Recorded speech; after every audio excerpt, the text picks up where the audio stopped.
All right. Hello, my fellow veterans. How y'all doing today? Hey, we got a very special show that I hope everybody watches. Everybody pay attention and listen and share this one.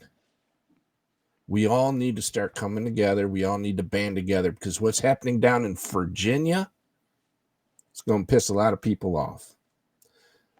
First thing is the governor is trying to take away survivor and dependent benefits.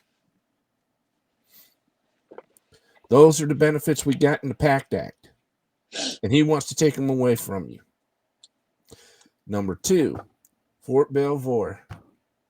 I hope I pronounced that correctly, but our guest will correct me if I did it wrong. They're contaminating people down there, just like at Red Hill. So let me go ahead and get this video started, and then we'll introduce it to our guest.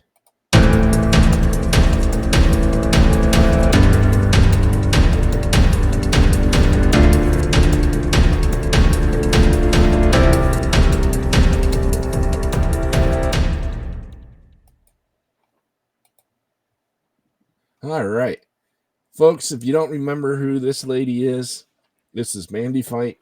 She was stationed out at Joint Base Pearl Harbor, Hickam, and her husband and kids were poisoned and became sick due to the fuel leak at Red Hill Fuel Depot.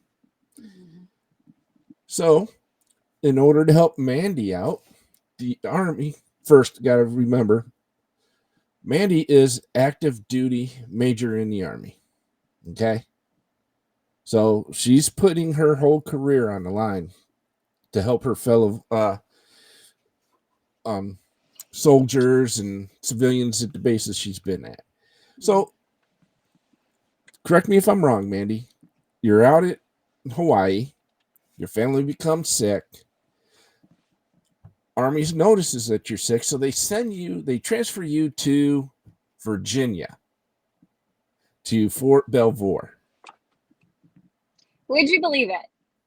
Let me fill in a couple of things. So originally we did receive a compassionate reassignment. We went to Fort Carson, Colorado, and our children, we thought we'd escape the exposure from Red Hill and we would be fine. But what we noticed is that the symptoms lingered, and our children essentially lived at the Children's Hospital, and we had to put them under for 9 different medical procedures, one of which was like a pulmonology procedure, a bronchoscope and a bronchial lavage. And we found that our kids had permanent lung damage from, inhaling this stuff for months. And so because of that, we, all of our families here in Virginia, and, our son was having trouble breathing at altitude in Colorado. And so we, my husband looked for a job out here and got a job in Virginia. And I followed shortly after. And now I'm in the Fort Belvoir SRU. So it's the Soldier Recovery Unit. It used to be called the Wounded Warrior Battalion. It's been renamed.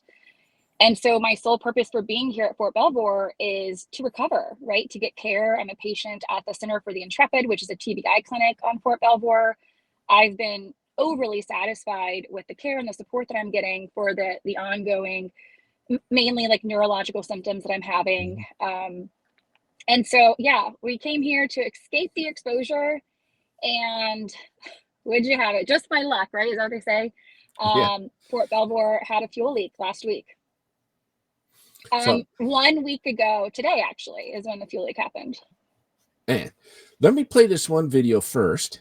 Okay. And then we'll come back here.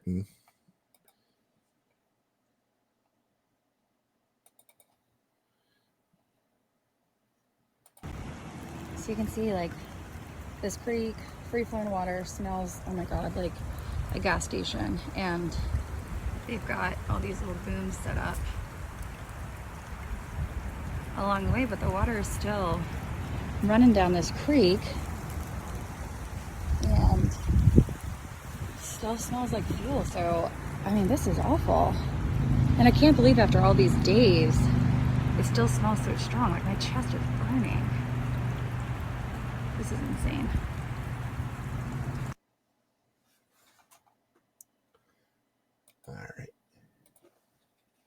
So Tim, I couldn't see Mhm. that video on my end, but could your audience see it? Yes. Yes. Okay. Hmm. Yeah, so that's a video that I took. My daughter was on spring break last week. Luckily, I wasn't there when the spill actually happened. So that video I took from off base. The spill happened just outside of Davison Army Airfield, and where the spill actually happened, like for those Virginia people or those familiar with Fort Belvoir, it happened right off of Richmond Highway, Route 1. And so there's like a massive trail, pedestrian trail that runs right along that creek where you can see. I mean, I took that video from off base, like from the trail. So yeah, I got back on Sunday, and it's the first place I stopped because obviously I've been really involved. Folks have been calling, just can't believe it. And so I wanted to see it for myself, and I went Hmm. down there, and immediately, Tim, I mean, as soon as I was driving past it, just trying to find somewhere to park, I mean, just smell like a gas station, like I said. Yep.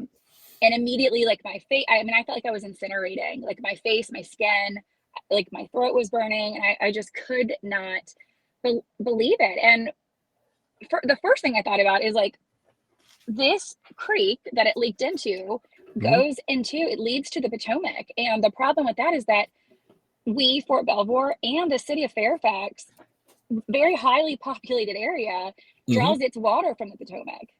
And so, I mean, So immediately, does Washington, D.C.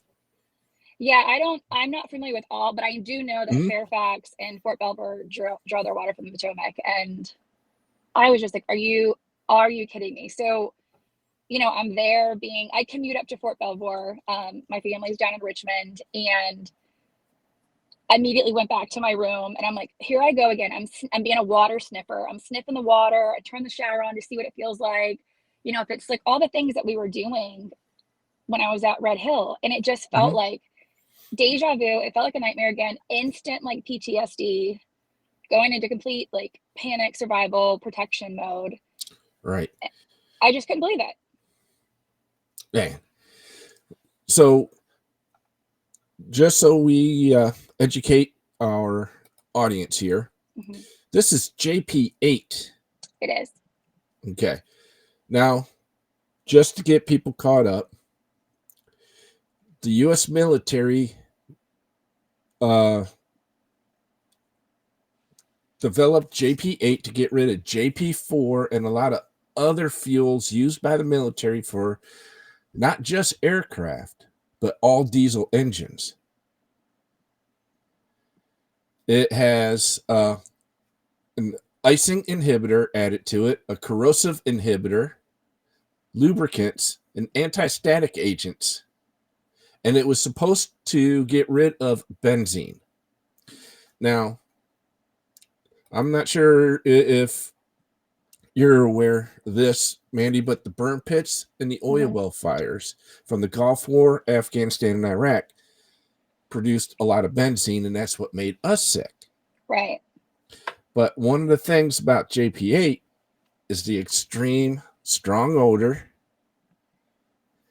Yeah. and all the other agents that they put into it are skin irritants.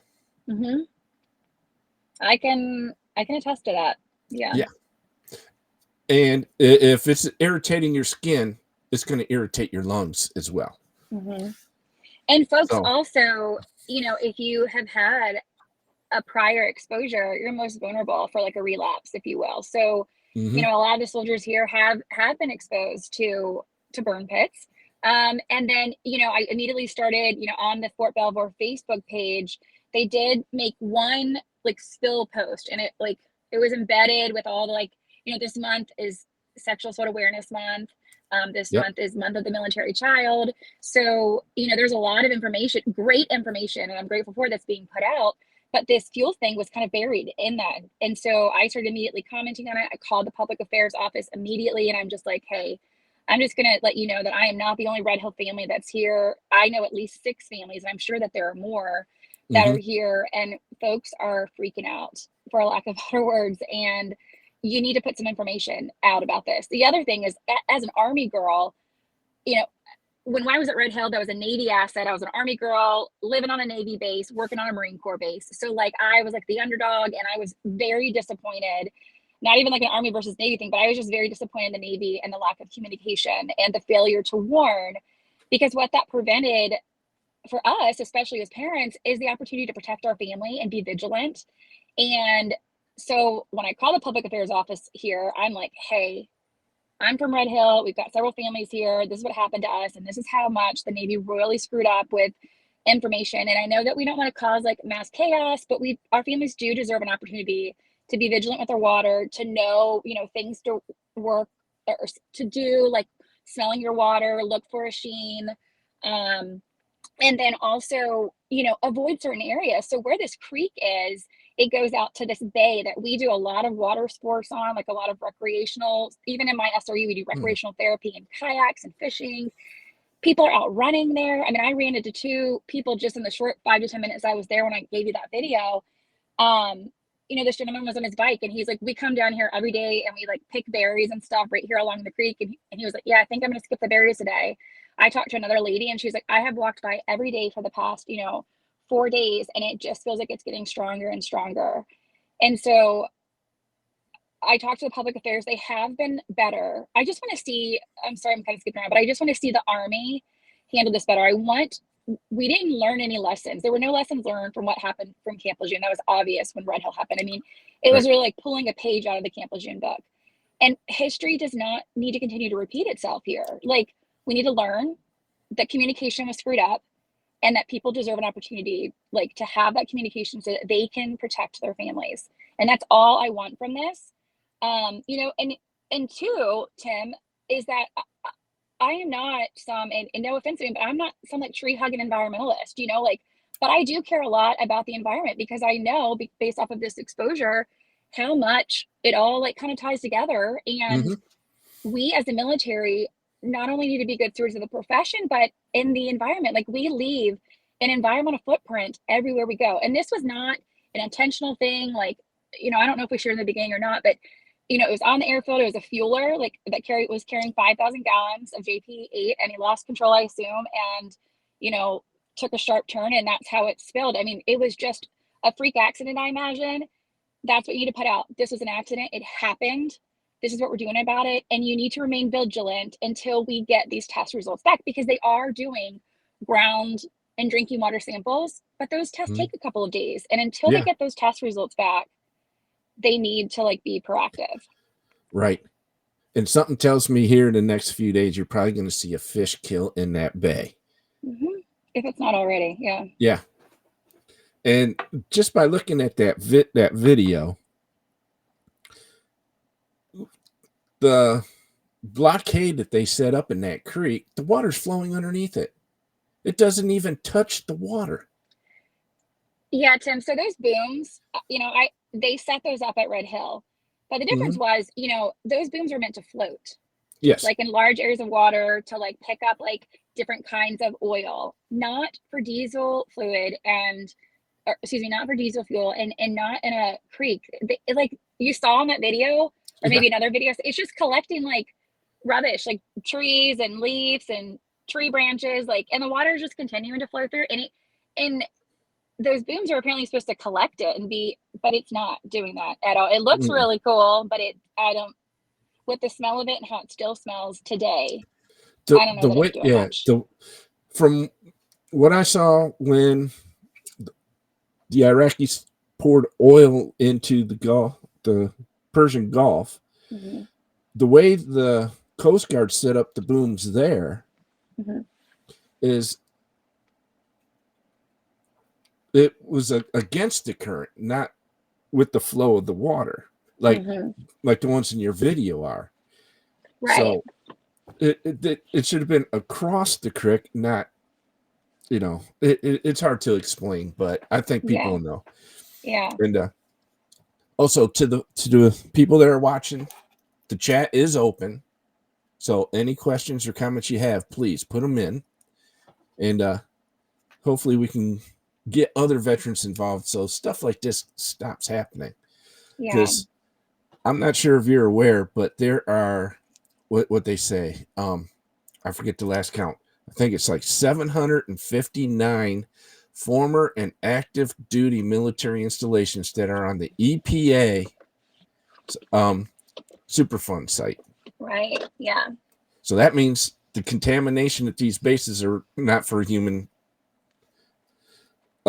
living there. Yeah. But yet we're still sending people to them. And for you to have to go through this twice. Again, it's like it keeps following me. I dealt with it. What do we ignite all the burn pits with? Fuel. I think I'm going to Paradise to retire and bring my family. Poisoned in Paradise. And then I come to finally get treatment and help for all the residual symptoms from Red Hill. And Fort Belvoir has been like my little piece of peace, as I'm going through the medical board process, and it's just been a way for me to heal and exit the Army. And just a good light and be appreciative of everything that this soldier recovery has to offer veterans who have been, sickened or injured or whatever their case may be. And for this to happen, it was just like such a kick in the gut, and just this sense of like panic. And I can't explain, the PTSD is real. And it's not just for me, it's for other Red Hill families. Like I said, there are some of us here who either compassionately reassigned here or just with natural PCS progression. I mean, Red Hill happened over 2 years ago. So folks are just coming here. This is a popular base to come. Yeah, it's just, what's really interesting is if you do your research, this is Fort Belvoir is there's the fuel, whoever's in charge of the fuels, DLA headquarters is here, and the fuels school, where you get trained, is here at Fort Belvoir. So I have high hopes that they are, going to action this quickly. I am concerned about the environment, and I'm concerned until we get drinking water test results. I'm concerned. I mean, the other thing I've sent you the email, I wrote to the Secretary of the Army directly immediately. And I'm like, ma'am, is the base command, is the Army staff, is anyone going to put out a message about this? I really, don't want to poke holes or create waves. I just got here, but I'm looking at the Army to communicate this better. Our military families deserve to know what's going on. Nothing is coming from Garrison, the command here on the base. And I'm disappointed in that. And nothing is coming to the units. So I talked to, my unit command on Sunday when I got back, and I'm like, hey, what is Garrison putting out? I wasn't there last week because of the spring break. Are you guys putting anything out in formation? All of our guys are going out to train, to row, to do whatever. And they were like, no, the only thing we're told is not to, put our recreational kayaks and stuff in the water, but they're not putting up any restrictions in the recreation area, the campsite areas, nothing. And that, again, it's just a highly populated pedestrian hike, run, water sports area. And they're also not putting out any restrictions or advisories to hey, be cognizant of your water, because this is where we draw water from. And so I took the liberty, just with my individual unit on Monday, my command was like, hey, I'm not a subject matter expert, but you've been through this before. So give our guys and gals who live here some tips. And so I immediately was like, this is what you need to be on lookout for. You need to smell for it. You need to feel your water, all the things. Look in your toilet to see if there's a sheen, just the rundown. And again, as I'm saying this, is just I cannot believe that we're dealing with this again.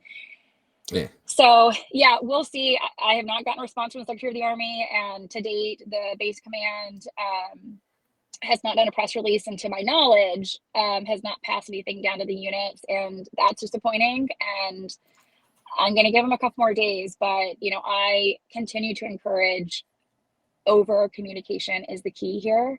And I think you'll have a much positive response for the soldiers and understand that it was an accident, but that we're working, just communicate it is all I'm asking for. Now, I Googled it shortly before we came on the air, and I could not find any press releases or anything either. No, nothing popped up at all.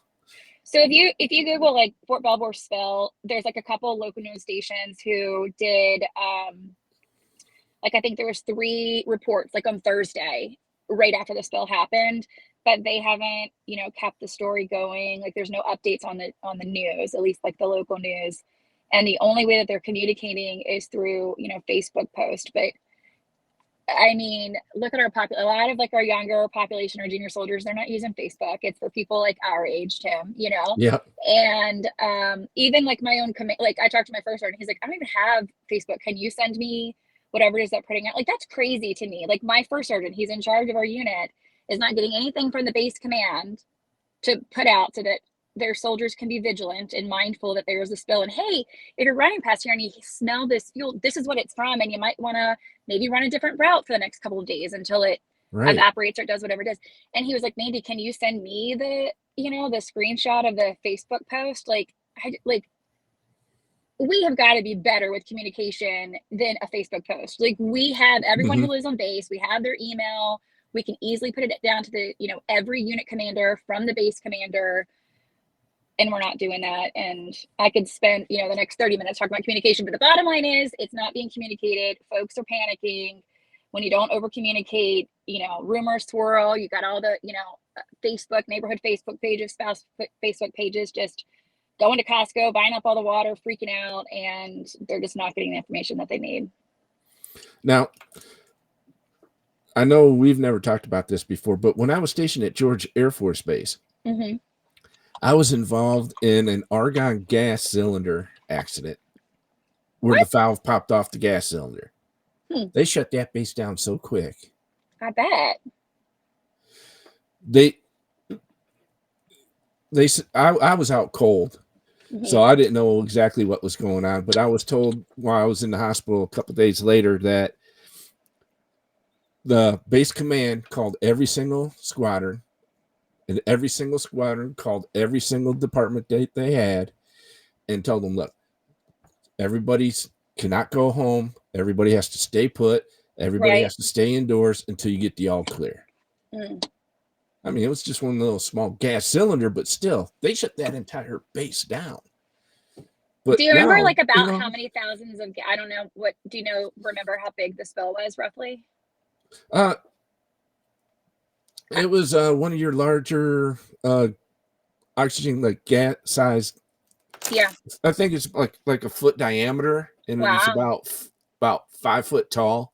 That's about how big the gas cylinder was. Interesting. Yeah. So to hear that they didn't call anybody to let them, notify anybody, and it was just a tiny little Facebook page, that irritates me. It's like the way the military is today, they're losing any compassion for their troops at all. So, I mean, look what we had to go through just to get the PACT Act passed. And then the way the Navy handled Red Hill, that was a complete, they worried more about what their promotions would be than they did about the people that actually did all the work for them. Yeah. And everyone who was in charge of Red Hill, for the most part, there were a couple of letters of censure that were handed out mostly to folks who had retired already. So what do they care when they're sitting their butts on a beach, drinking a Mai Tai? But the folks like Admiral Paparo, for example, he was the PAC fleet commander, the Pacific fleet commander, the entire time during the crisis. We tried to get him depositioned through, the court system during our trial or during our court case, and, the DOJ won and he didn't get to testify. So like all that information that he has, I mean, the person was running the thing. And it was a complete disaster, and we know that. But guess what? He just came out of command, and the first week of May, he will be taking over for a promotion, and he's taken over to be the Indo-Pacific commander, which is I think it's the largest combatant command, right? Yeah. Which is just mind blowing to me. We talked about it. He was also nominated by the Secretary of Defense for the CNO, which is like the top military position, Chief of Naval Operations. I'm like, this is the best we got. The guy who was in charge of a water crisis and was a complete failure on the Navy's behalf in every way you look at it. This guy was ultimately in charge, and this is who we want. And I get it. He has a lot of knowledge of the Pacific and the threat with China and everything else. But so do other people. What if Paparo should die tomorrow? There has to be someone else. Because what that tells me is that this gentleman is not able to handle a crisis with people, are our greatest asset mindset. It was clear to me that the military asset was far more important than the people that it was harming. And that seems to be the mindset. And we start talking to him, about recruiting and retention and why people want to stay. I mean, it's ridiculous. They're sending out surveys to teenagers now, military teens, asking them if they want to join and why are the reasons they don't want to join. And you sent it to Red Hill and hello, Yeah. and you could go and look on the Fort Belvoir page about how they're messaging this. There was a statement that was like, kudos to the fire department and like the Mount Vernon, whoever, like all these like outside agencies that helped with the cleanup. And again, I think it shows like how great we are with our battle drills and working together, and all of that breathes really well. But a person who lives on that drinking water system, a person who lives in that base, doesn't care about any of that. What they care about is the water that they're bathing in and cooking their food in. Is it safe? What they did again is they said there's no indication. They're very good with their words. There's no indication that the water at this point is not safe. What I've learned from Red Hill is no indication, no testing equals no evidence equals no harm. No indication of harm. Because I know that because I'm going through a court case right now. So no indication means to me that you haven't done testing yet or you haven't gotten the test results back. And really, when you peel that back even further, is you're waiting for your people. Like, they're your guinea pigs, right? You're waiting until they get sick before you start testing. Yeah. I mean, my kids were the lab rats, like they knew in May that there was a spill. Do you think, talking Red Hill, do you think in May they told anyone on the water line? No. Nope. When November 20th happened, do you think they told anyone on that drinking water system that that spill had happened? No. They waited until like thousands of people cooked their Thanksgiving meal with contaminated water, and 6,000 people ended up in the emergency room. Yeah. That's when they told people about the fuel leak. And that's what we're doing here. We're saying there's no indication. So my thought is either testing hasn't been done, and why not? Is because we're cleaning it all up, we're digging, we're trying to and that's fine. But at the same time, as you're cleaning it up and doing environmental cleanup, you need to have someone testing. You don't do it like after the fact, right? You don't do ground testing after you've already cleaned it up. You do it then, and you do drinking water samples then, and then you continue to test it.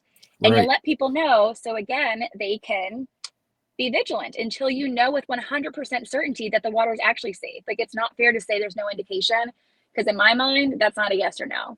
That's, you don't know. Right. Let me go ahead and play the second video here. Okay.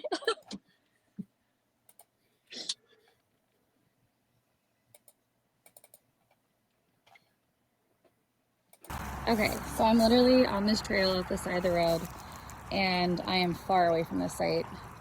And you can see the water is just free flowing this creek, and it smells so incredibly strong. And they do have these booms set up, but these things are more for like, they don't do anything for diesel or for jet fuel. And all it is doing is collecting like rubbish and leaves. But the water is still like flowing, as you can see, and it smells like a gas station. It's crazy how like open air like this smells so incredibly strong. But yeah, the creek is literally right off the side of the road.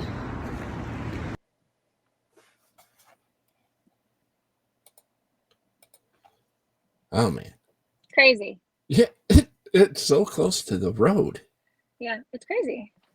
And amazing. Can you still see me? It's getting dark here in my car. Is this your first podcast with someone in the car? Yes. Sorry, my kids. No, you're fine. You're fine. It's bedtime, so like this is when you get Mandy Fint on your podcast. Hey, this is fine. This is working. So okay. Now, looking at those booms in the second video next to the road, some of them don't even look like they're even in the water. No. They're just across. They're just across like the way they're supposed to be, but they're not in the water.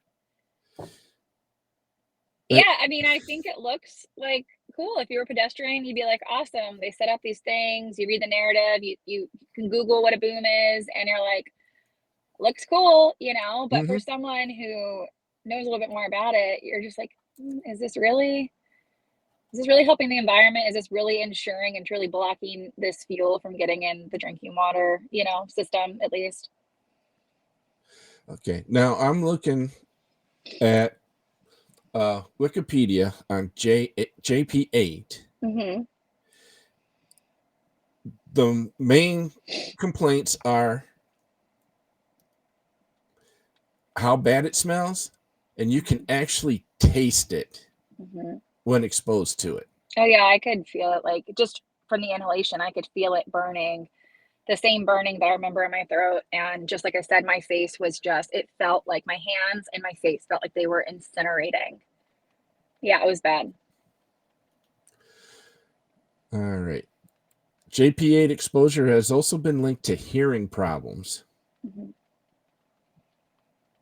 Wow. Mm-hmm. This stuff's actually worse than JP4.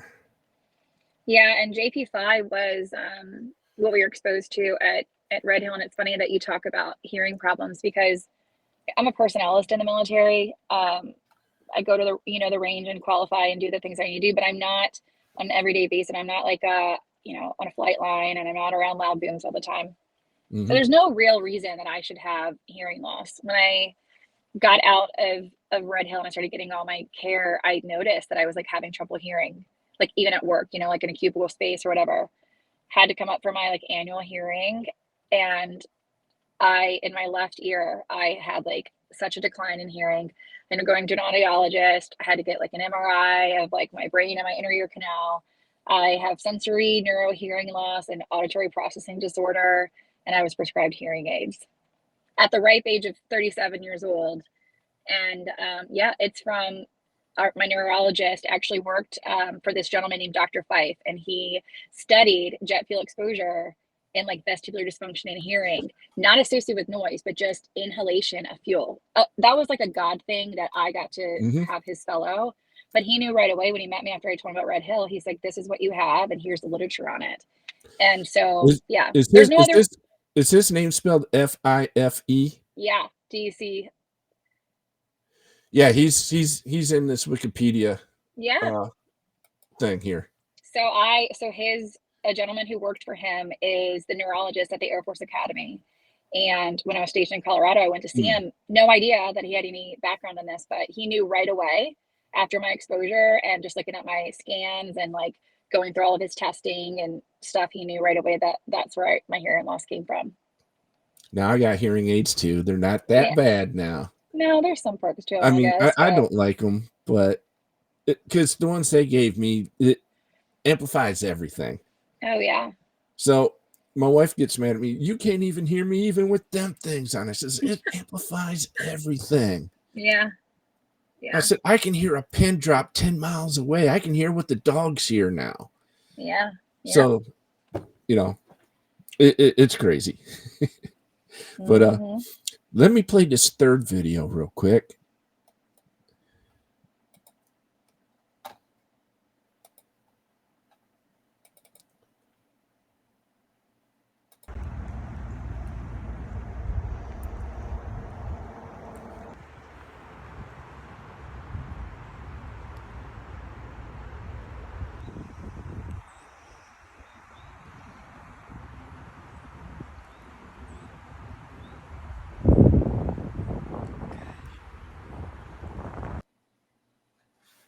All right. So I'm concerned that maybe your audience couldn't see the other two videos because I could see that video when you replayed it. But either way, that video looks like it's from taken from on base, like where the spill actually happened. So I don't know who sent you that, but that's a great video. And that shows, where the spill actually happened. They have they've just covered it. Yeah. You can see like that storm drain, I guess. And, I mean, that's the creek right there. Oh God, I mean, that was just a terrible place for that fueler to land, but it went 5,000 gallons just dumped. They did say that they were able to retrieve. It was fully, I mean, even on the truck, it says 5,000 gallons and it was carrying a full capacity. They were able to get a little bit out of the truck, but I think it was like less than 1,000 gallons. So, I mean, it dumped right into that creek. I know, that's just bad luck of all places, By now, you would think they would have dug all that dirt up. Yeah.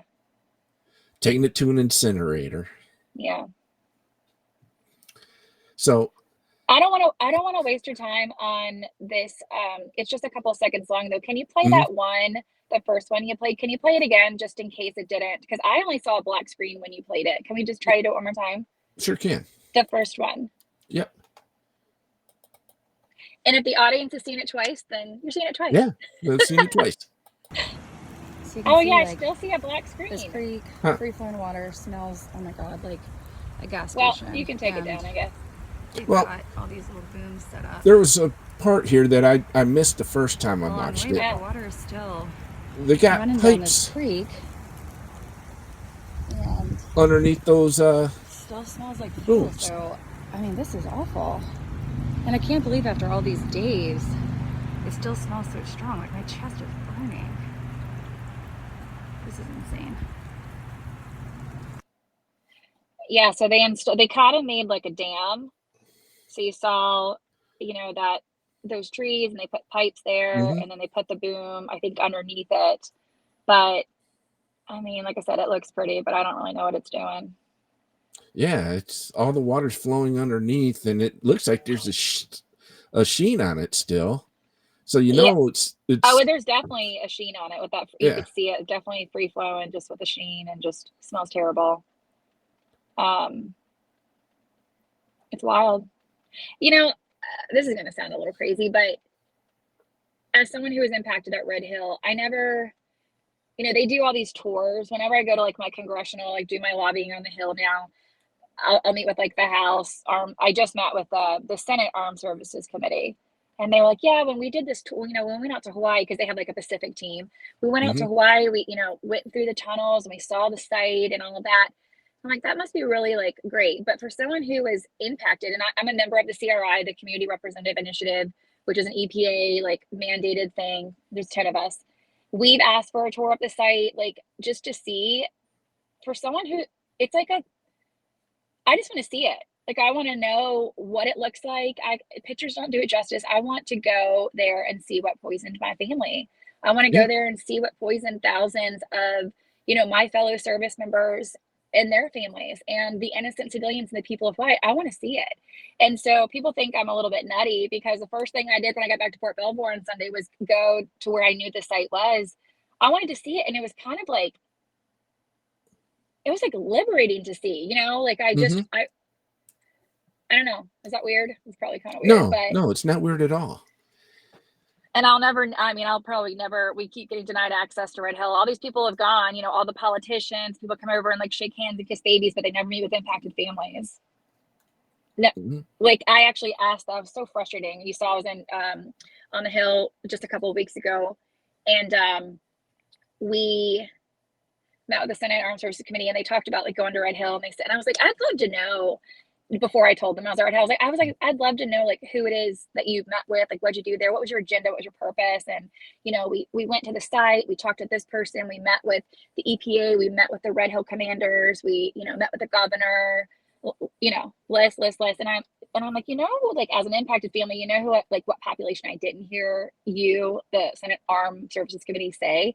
And like, who's that? I was like, did you meet with any impacted families? Did you step foot in a Red Hill home?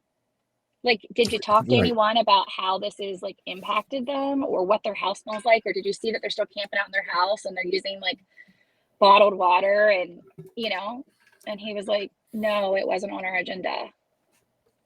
I just, going back to, we're poisoning our own people.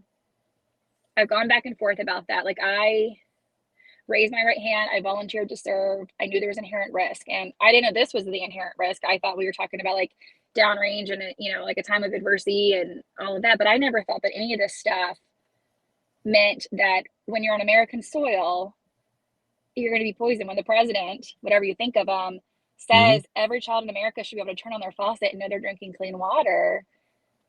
I didn't know that, going through this court case, like all of these federal rules, exist, but Yeah. they don't necessarily apply to the military. They get discretion. They've in our court case, they've won discretion over the way they tested, because they didn't test, even though they knew what the contaminant was.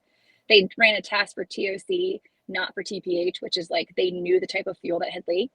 Yeah. Um, they they got discretion for that. Like, it doesn't matter. They get discretion for not notifying with PFAS. That's another big thing that's coming up. I'm sure the Navy will have discretion with that. It's just, I've learned a lot through this, and it's really disheartening to see, because before something like this happens to you, you just think, man, like there are tough things about being in the military. There are deployments, there's family separation. You know, as a spouse, you're constantly moving, having to start a new job, your kids are losing their friends. Like, those are all the things that we know. But when you are exposed, when you go through something like this, like a crisis, like Camp Lejeune did or Red Hill did, and you meet people like you, Tim, and you meet people like, Dave, and some of, the other gentlemen Hmm. that, who have been through this stuff, and you learn about the environmental footprint that we leave everywhere. And I just think that we just have an obligation to take care of the people we harmed. I think that harming them is wrong and it's bad. But but if it happens, our obligation, our responsibility is to take care of those people, not to deny and not to like spend so much time and effort on messaging. Just like I said it before, like, we need to place public health over public messaging. We need to put people over politics.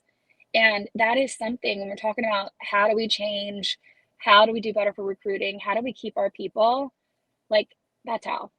And it's so Yep. simple. And our mottos, they sound really great. I have, been a commander, I've been a recruiter, I've been an ROTC instructor at the collegiate level, and I have always, I make the Kool-Aid, drink it, I sell it, because I've truly Yep. believed in all the things that, our motto when Red Hill was happening for the Army was people are our greatest asset. And I said, like, do you think anyone feels like an asset right now? Right? We're actually talking about a military asset that has poisoned us. Right. And that's what we're concerned about. Like, even the military fought against defueling it. It's defueled Hmm. now, or it's in the process of being defueled, which is huge, right? Right. But it's just, what? Like, that's what we're protecting, not like our own people, but it's poisoning on American soil, like Yes. innocent civilians. We're not Now, talking about the risk, the inherent risk being downrange. We all know that. We signed up for it. We volunteered for it. This is not it. And it's certainly not what my kids signed up for. Like, what my husband, my civilian husband, what thousands of civilians and the people of Hawaii did not sign up for this. exactly. Now, So, get on a what? tangent. Got me on my soapbox. There we go. That's exactly what should be happening. Because I find it ironic that when I went to the State of the Union, we had a press conference. The Veterans Affairs, the House, the House Veterans Affairs Committee held a press conference, and they asked me to be part of it. Yep. Because they announced that they moved up more PACT Act benefits to help veterans that were exposed to contaminants on American soil. But yet, they don't get the luxury of using the presumptives that the PACT Nope. Act gave to us. They still have to prove that It's they were connected. contaminated on base. And now I'm sitting there, my Congresswoman Amelia Sykes, she set me up to have a private meeting with the VA secretary. And this is one of the things we discussed. Mm-hmm. I'm like, all these people for all these decades were being poisoned by the Department of Defense, but yet the Department of Defense is telling you, no, they didn't do it, but yet there's documentation, right. And your hands are tied. You can't do nothing until the DOD says, yes, we did this. Right. And I says, with all these new benefits, this is going to affect every single base in this country. Mm-hmm. And he just looked at me and says, you're right. I says, yeah, just look at the EPA Superfunds website list. Yeah. And almost every single military base on this continent is on that list. Yeah. And he's like, yeah, and my hands are tied. So it's people like you that are going to make the difference. So I'll say it's not going to be for a lack of not trying. You've got a lot of folks like you, Tim, your coalition, you've got a ton of people coming out of Red Hill. You've still got amazing advocates out of Camp Lejeune.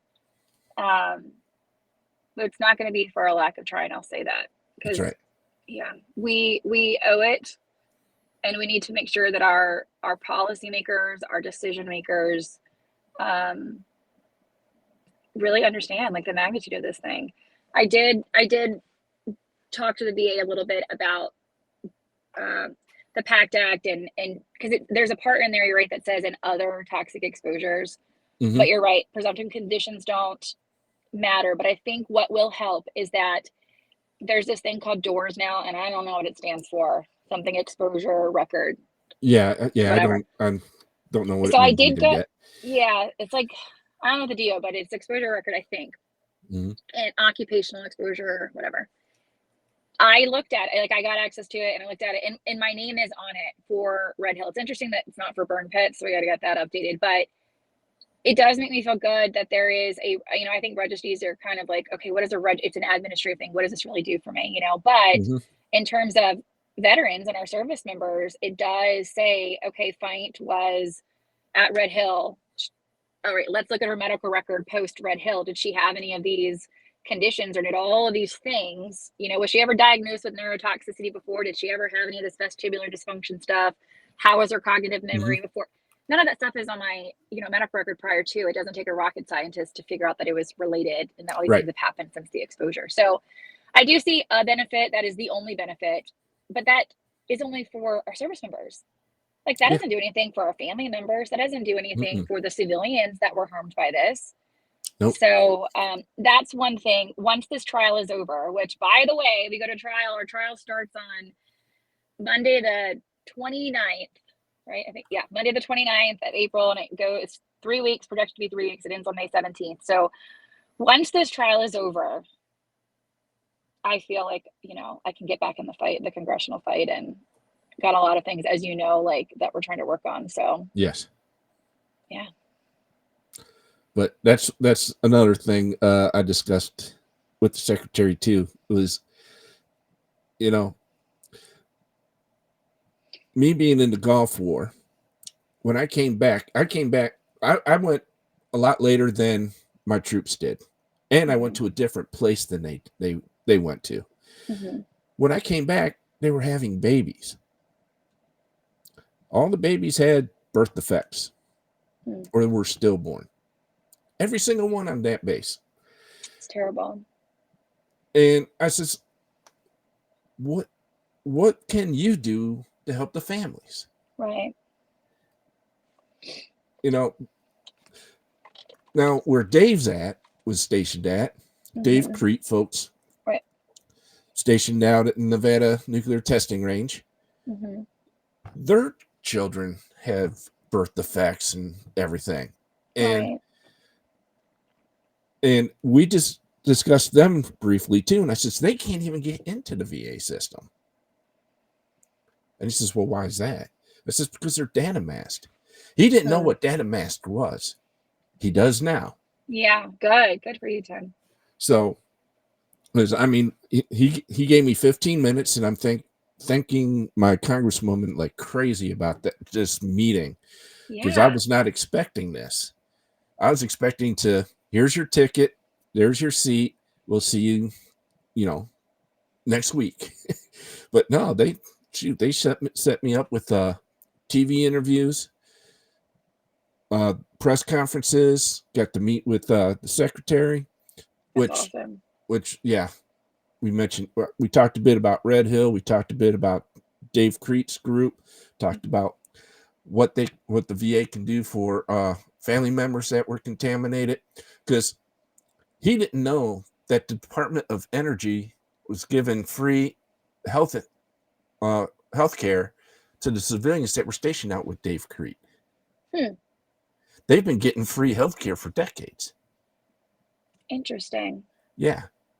But the DOD is saying, well, those bases don't exist. Yeah. So he's looking into that. Plus, we talked about service dogs. There's a not to take away from your story here tonight, but there on va.gov, if you type in service dogs, it tells you how you can obtain a service dog through the VA. So you follow the steps. All the doctors are refusing. And he's like, wait a minute. What? He says, that's my program. And you're telling me they're telling you no? I says, yeah. Wow. Says, yeah. And then my congresswoman, she piped in too, says, yeah, I had 15 phone calls last week alone on this. So He's got his hands full. Wow, what a mess. Yes. Whenever it comes to us military folks, it's like they just don't care. Yeah. They say they do. It breathes really well, right? Yeah. You know. We got to change that, Tim. Yes. I Yes. think we're getting a lot of passionate people, and it's unfortunate why they're passionate, like what brought them to this. I mean, this was never part of my plan for like post-military stuff, but Right. you can't turn, once it's happening, you don't know how to turn the off switch. Like, you're in it. Yeah. You're in it. Yeah, I learned that. My wife's like, how do we turn you off for a day or two? I says, can't. It's in me now. You've been called. Yeah. It is your purpose. And we're grateful to have you, Tim. Grateful to have you. Thank you. But so for those of you who will be listening to this on Amazon, Apple, Spotify, all those great platforms, we're going to have some links in the description so you can read up on what's happening out at Red Hill, what's happening at Fort Belvoir. Mm-hmm. Did I pronounce that right? Belvoir? Fort Belvoir, yep. Mm-hmm. Okay. And what else going on in Virginia? We're going to have some folks on, I hope, next week. Surviving spouses and their children who the governor wants to take away their benefits. And the only reason he says he wants to take away the benefits is because college costs too much. That's the only explanation he's given. So his ass should be at Fort Belvoir saying, what happened here? Why did it happen? What are you doing to protect our people? Sitting right next to the garrison commander and the Secretary of the Army, because she just lives right across the bridge over there in the Pentagon. And I just don't know why anyone's not talking about it. But you're right. They all three should be saying something. He, on behalf of the state, and the environmental concern outside of the base, the garrison commander, he's got all these troops he's responsible for, and the secretary, because it's it's an Army airfield, it's an Army asset. And I hope, in the next couple of days, we get a statement or a press conference or something from these folks. Yeah, that's the right way to do it. We have to do better when it comes to communicating to our people. Yes.